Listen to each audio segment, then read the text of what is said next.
Hello friends, mystic insights clips देखते रहिए to make yourself strong spiritually, physically, mentally and socially, and subscribe the channel to get more updates.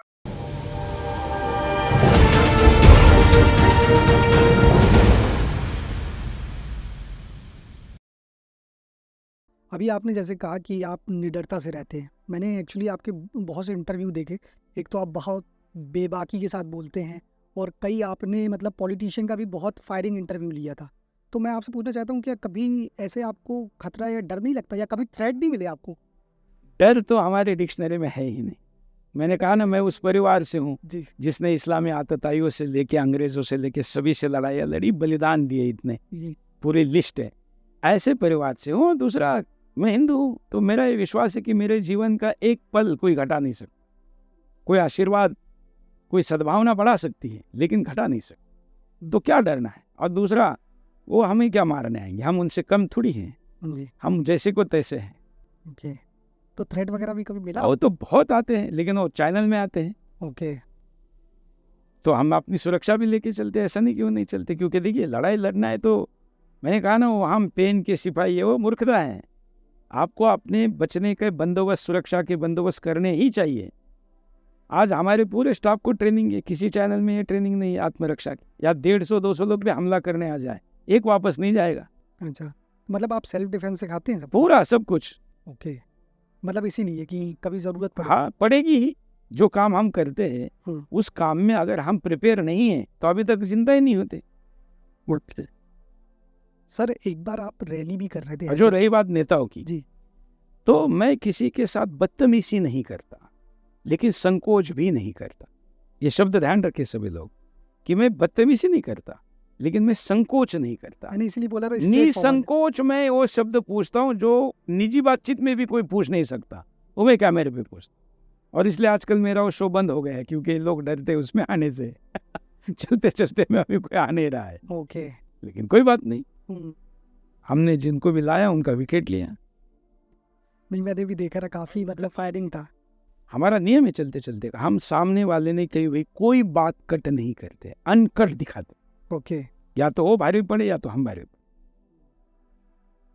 एक चीज ये पूछना चाह रहा था, आप एक बार रैली कर रहे थे हैदराबाद में, तो आपकी रैली रोक दी गई थी, तो वो मतलब पूरा थोड़ा कुछ बताएंगे क्या था? नहीं, ऐसी एक नहीं कई। ओके। तो भाग्यनगर में जा रहा था जनसंख्या नियंत्रण के लिए। ओवैसी ब्रदर्स का वहाँ स्वाभाविक था, दोनों नमूनों का वहाँ पर प्रभाव है। तो उन्होंने सरकार पे दबाव बनाया और मुझे रंगारेड्डी के पास ही रोक दिया। अच्छा। तो हमको, हमारे भी, हम हिंदुत्व का इतना काम करते तो हमारे भी सोर्स बहुत स्ट्रांग है। ओके। पुलिस हेडक्वार्टर में क्या निर्णय हुआ, वो पुलिस तक जाने के पहले हमारे तक आ गए। क्योंकि हमारे पास जुडिशरी से लेके चारों खंभों में जो लोकतंत्र के सभी जगह हमारे भी लोग हैं, हमने वो रखे हैं। और हमारी ईमानदारी, निष्ठा के कारण हमारे से लोग विश्वास के साथ शेयर करते हैं। तो हमारे पास इन्फॉर्मेशन आ गई कि आपकी यात्रा रोकी जाएगी। तो हम खाना खा रहे थे एक बैंक्वेट हॉल में, सारी यात्रा मेरे साथ थी, 100 गाड़ियाँ। हमने वो खाना छोड़ के तुरंत गाड़ियाँ लेके रोड पे आ गई, क्योंकि नहीं तो हमारा बाहर से लॉक लगा देते, हम अंदर ही रह जाते। सही। हम रोड पे लेके आए, जैसे उन्होंने रोका हमने सारी गाड़ियाँ रोड पर टेढ़ी मेढ़ी खड़ी कर दी। तो जब नेशनल हाईवे बंद हो गया तो पुलिस निगोशिएशन पे आ गई। ओके। है ना? अगर हम वहाँ अंदर बंद होते बैंक्वेट हॉल में, तो हमारे से निगोशिएशन का कोई चांस ही नहीं था, हमको वापस ही लेके जाते। निगोशिएशन पे आ गए, फिर वो मुझे गिरफ्तार करके लेके गए। अपहरण किया एक तरीके से मेरे और मेरी पत्नी का। मेरे साथ जो भारत सरकार की सुरक्षा एजेंट जो कमांडो थे उनको खींचकर दूसरी गाड़ी में डाल दिया और मुझे अकेले वहाँ की पुलिस तेलंगाना की सिविल ड्रेस में लेकर गई। लेकिन जब वो 20-25 किलोमीटर दूर लेके गए और एक खेत के पास गाड़ी खड़ी की, तो मेरे गाड़ी पे भारत बचाओ यात्रा का पोस्टर लगा हुआ था। और टीवी पर तब तक 15-20 दिन हो चुके थे यात्रा को, तो लोगों को यात्रा चल रही पता था। तो खेत के अंदर के, तेलंगाना के अंदर के किसान दौड़ कर आए, उन्होंने पहचाना कि मैं हूँ और वहाँ हिंदी समझती है। तो उन्होंने तुरंत पुलिस, जो मेरे साथ 2 पुलिस वाले थे, उनको दूर किया, हमको अलग किया, फोनाफोनी की लोगों को, और तुरंत वहाँ पर लोग पहुँच गए, मुझे छोड़ना पड़ा। फिर मैं गया भाग्यनगर में, फिर टी राजा, और हमने बड़ी रैली भी की वहाँ पर। तो ये होता है, एक ही जगह नहीं, मुझे तो कई जगह रोका है, लेकिन हम सब जगह जाते हैं। ओके। तो ये जैसे कि अब आज मेरे ऊपर 1827 केसेस चल रहे हैं। 1827? ऐसा कोई विभाग नहीं है। मतलब एक विभाग है जिसको बोलते हैं रजिस्ट्रार ऑफ कंपनीज। किसी कंपनी का रजिस्ट्रेशन जहाँ होता है वहाँ पर भी एक क्लॉज है कि कंपनी का रजिस्ट्रेशन कैंसिल किया जा सकता, किस नाम पे? अगर वो भारत विरोधी, देश विरोधी गतिविधियाँ कर रही है।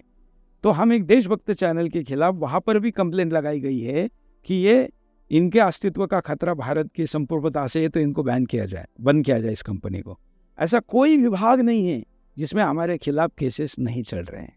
ओके। हमको घेरने का, बिजी रखने का ये प्रयास चल रहा है। तो जब लड़ाई में उतरते हैं तो फिर आपको शीर्ष ऊपर भी पहनना पड़ेगा, यहाँ भी पहनना पड़ेगा, यहाँ भी पहनना पड़ेगा, यहाँ तो हम सारी व्यवस्था करके चलते हैं। हज़ारों वकील वॉलंटियरली हमारे लिए काम करते हैं। मतलब ये है कि आप एक प्रकार से पहले से प्रिपरेशन रखते हैं, जैसे आचार्य चाणक्य भी कहते रहे कि स्ट्रेटजीज आपका शत्रु क्या करेगा ये आपको अगर पता नहीं है, उसका कमीनापन आपको पता नहीं है, तो आप उससे जीत नहीं सकते। ओके।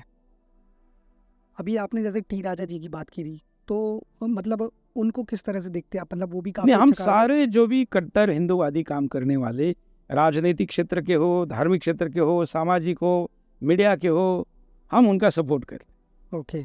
हमारा परिचय नहीं होगा तो भी सपोर्ट करते। किसी यूट्यूबर का यूट्यूब अकाउंट चला जाए तो कौन नेशनल न्यूज़ चैनल न्यूज़ लगाता है? कभी नहीं।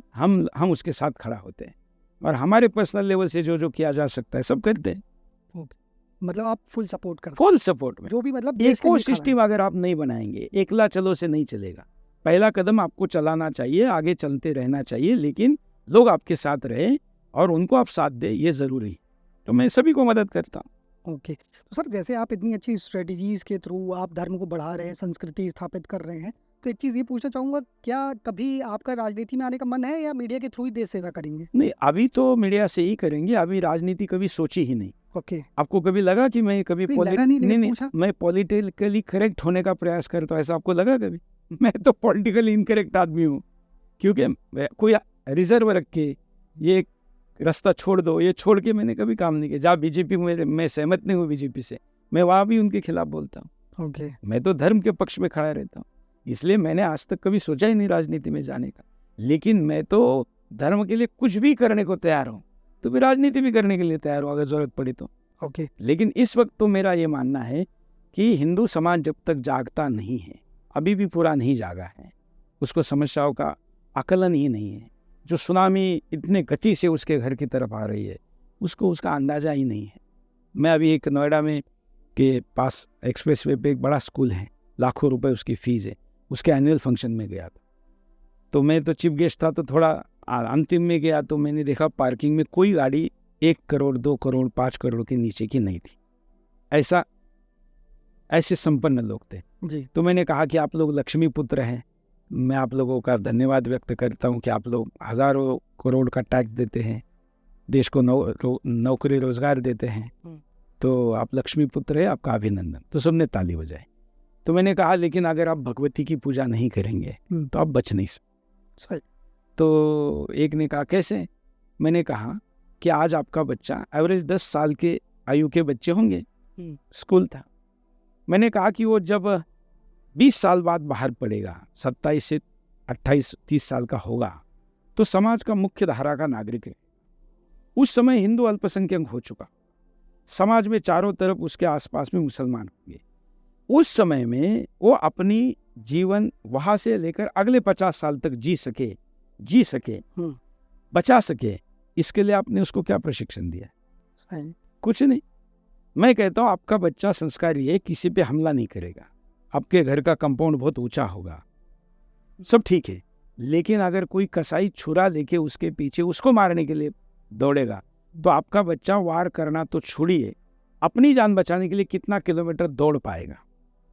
इस सवाल पे सब चुप हो गए।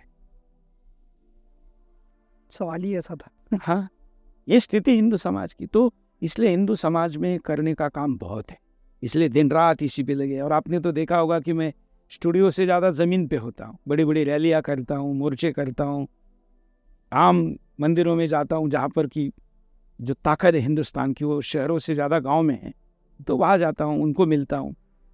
ओके। एक चीज़ यहाँ से याद आई मुझे कि मतलब जैसे कि सनातन की जब बात आती है, तो एक और हम लोग के सनातन का मुख्य पार्ट है कि जैसे जो स्पिरिचुअल मेंटर्स हैं या जो व्यास गद्दी में बैठे हैं, बहुत सारे गुरु हैं, तो क्या ये लोग भी किसी तरह मतलब लोगों को जागरूक कर सकते हैं या किस तरह किया जा सकता देखिए है? मैं हमेशा कहता हूँ कि बहुत से साधु संत राजनीति में आजकल तो बहुत ज़्यादा आने लगे हैं, क्योंकि योगी जी का ये देखकर उनको लगता है कि आना चाहिए। संघर्ष के भी रास्ते पर है। मैं नहीं कहता कि नहीं आना चाहिए, लेकिन मैं कहता हूँ कि सबसे बड़ी कमजोरी अगर है तो संस्कारों की है, धर्म का ज्ञानी नहीं है। तो आप आपके भक्तों को पहले धर्म का ज्ञानी बनाइए, धर्म के संघर्ष के लिए तैयार करिए। आप खुद खाने के बजाय आप गुरु का काम करिए। ये मेरा उनसे आग्रह है। वहाँ सबसे बड़ी कमजोरी है।